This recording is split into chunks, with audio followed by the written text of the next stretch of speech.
Right now, WNBA Commissioner Kathy Engelbert is speaking for the first time following the release of Brittney Griner. Let's listen to what she has to say. Questions first with Doug Feinberg. Go ahead, Doug, please. And Doug, you will be followed by Sabrina. Doug, go ahead.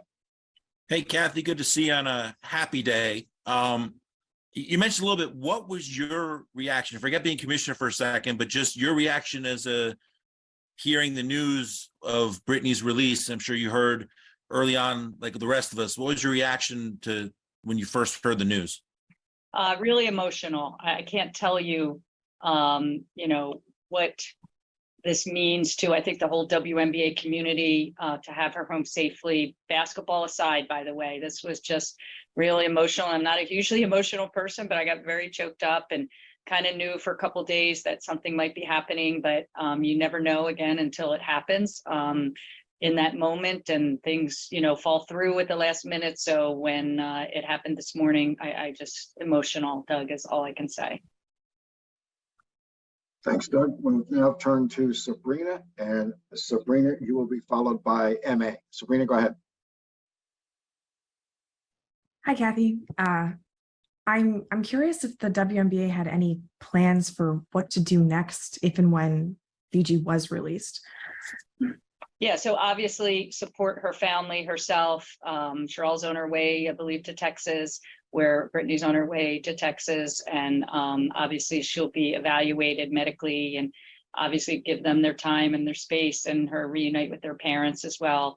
And so, yeah, so we're obviously going to respect the privacy of this very, critical time in her coming back home.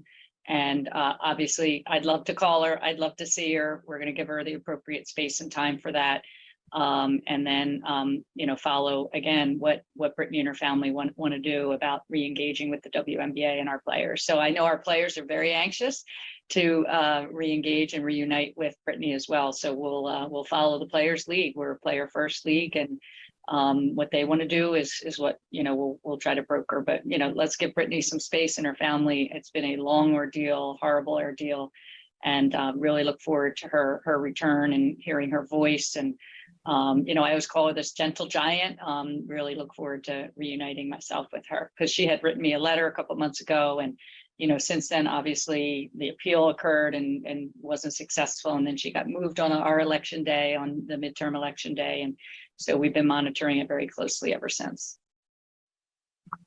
Thank you, Sabrina. Sabrina, we're going to turn to MA, and MA, you will be followed by Chantel. MA, go ahead. Thank you.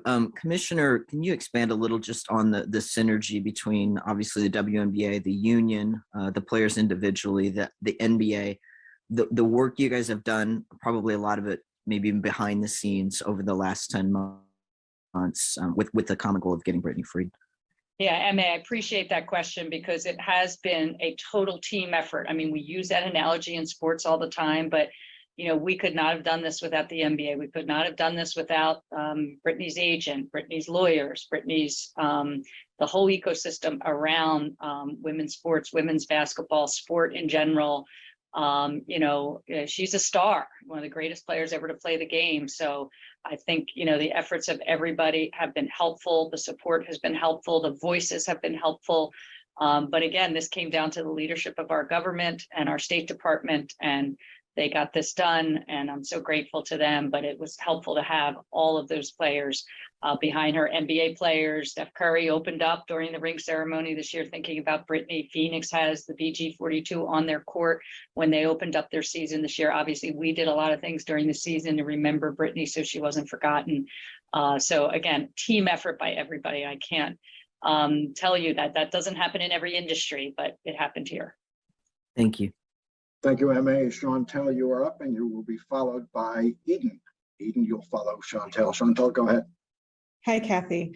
Wanted to ask you about your takeaways from the situation. What are your thoughts about players going to Russia in the offseason moving forward, and what type of guidance do you think the league will provide to players, or you personally? Since I know you talk to a lot of players, what will your thoughts be moving forward as to whether players should go there, how they should interact with teams when they're abroad, et cetera?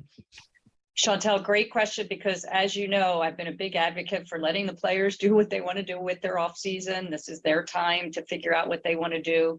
But we're also chipping away at the economic model and growing the league. And so we've tripled the number of player marketing agreements we did with players this year. And in order to do one of those agreements, they stay home here in the US. And so, and I think more and more of our players are taking other opportunities here at home, like, you know, what Chennai is doing with ESPN, Candace with Turner, Sabrina was announced working with Oregon, Skylar and Kia doing kind of broadcast things with their respective NBA teams. So, and many others. We've got now current WNBA players coaching, you know, in both the G League and the NBA and at the college level, et cetera. So we're starting to chip away at that. I think our players are going to do what they think is best for themselves. And but we definitely inform them all the time of the security risks of where they might be playing. This just happened in Turkey when was that explosion in Istanbul.